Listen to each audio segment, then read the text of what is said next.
For the better part of 2 decades, men's tennis wasn't just a sport. It was the story of 3 men: Roger Federer, Rafael Nadal, and Novak Djokovic. They didn't just play the game, they completely redefined it. But how? How did they pull off such an unbelievable run of dominance for so long? Well, today, we are cracking that code. First, just wrap your head around this number: 60 plus. That's the combined number of Grand Slam singles titles these three have won. It's just staggering, a figure that represents a level of control over a global sport that we've honestly never seen before. So that leads us to the big question, right? How did they do it? And yeah, of course, they're all unbelievably talented. But talent alone doesn't explain this. The real secret, the thing that set them apart, was their total mastery of strategy. Each one perfected a unique and absolutely devastating style of play. Now, to really get what makes them so special, we first need to kind of break down the basic building blocks of tennis strategy. Think of these as the primary colors, and from them, these masters painted their own unique masterpieces on the court. Okay, first up, you've got the aggressive baseliner. This is your powerhouse. The whole game plan is to stand on that baseline and just control everything with pure force. We're talking heavy, deep shots designed to push their opponent around, force a mistake, or get a weak, short ball they can pounce on. Then you have the counterpuncher. This player is more like the chess master of the court. They use incredible speed and just ridiculous consistency to absorb all that power from their opponent and just redirect it. Their goal is to frustrate you, get every single ball back, and just wait for that one perfect moment to flip the switch from defense to a winning attack. And finally, we have the all-court player. This is basically the Swiss Army knife of tennis, a master of variety, totally comfortable and dangerous from literally every single inch of the court. They can slug it out from the back, they can charge the net, they can hit you with a tricky slice. Their whole game is about keeping you guessing. So, with those building blocks in mind, let's look at how our 3 guys took these classic styles and just elevated them into an absolute art form. This, right here, is where it gets really, really cool. Let's start with the maestro, Roger Federer, the all-court artist. For him, versatility wasn't just about adapting, it was a weapon for constant attack. He'd take the ball so incredibly early, which just squeezed the amount of time his opponents had to react. He'd pull them wide with a wicked short slice and then boom, hit them with his signature 1-2 punch, a massive serve followed by an even bigger forehand. His game was all about variety and ending the point on his terms. Then there's Rafael Nadal, the guy who basically perfected what it means to be an aggressive baseliner. His entire game is built on just punishing physicality and maybe the most unique weapon in all of sports, that forehand. The amount of topspin he puts on the ball is just insane, creating this high, heavy ball that's a total nightmare to handle, especially on clay.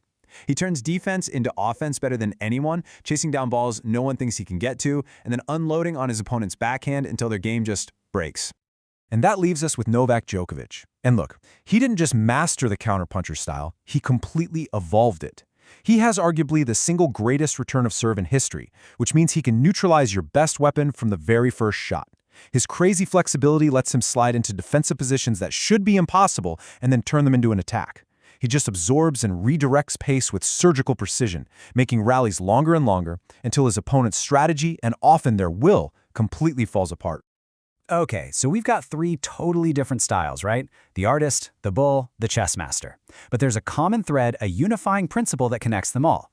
It's this shared language of greatness, and it's called point construction. So what is point construction? Well, it's this idea that you're not just out there trying to smack a winner on every single shot. It's a lot more like a chess match. Every shot you hit has a purpose. You're trying to move your opponent, trying to target a weakness, and patiently build the point, step by step, until you create an easy, high-percentage shot to finish it off. And the flow of a point almost always follows these 4 steps. First, you have the opening, using your serve or return to get ahead right away. Second, establish the pattern. You start hitting to one spot, maybe a weak backhand, to gain control. Third, create the opening. Now you hit to the other side, forcing them to run and giving you a weak reply. And finally, number 4, the finish. You put away that easy ball you just worked so hard to create. And you can really see this in how 2 different players use these same principles to do completely opposite things. Take Federer. His goal was almost always to shorten the point. He used that serve plus forehand combo to take time away from you. Djokovic, though, he often wants to do the exact opposite. He wants to extend the point using his return and backhand to absorb pace and just slowly break down his opponent's rhythm. See? Same principles, totally different philosophies. So what's the big takeaway here? What's the ultimate lesson we can learn from these guys that we can apply, well, anywhere, really, not just on a tennis court? I think it starts with this number right here, 53%. It looks wrong, doesn't it? It seems way too low. But over their entire legendary careers, the big three have only won about 53% of all the points they've ever played. Just a little over half. So how on earth does that lead to such total dominance? Because it's not about being perfect. Their greatness isn't about winning every single point. It's about being clutch. It's about executing their strategies flawlessly on the points that actually matter. The break points, the game points, the nail-biting tiebreakers. That's when their strategic genius really takes over.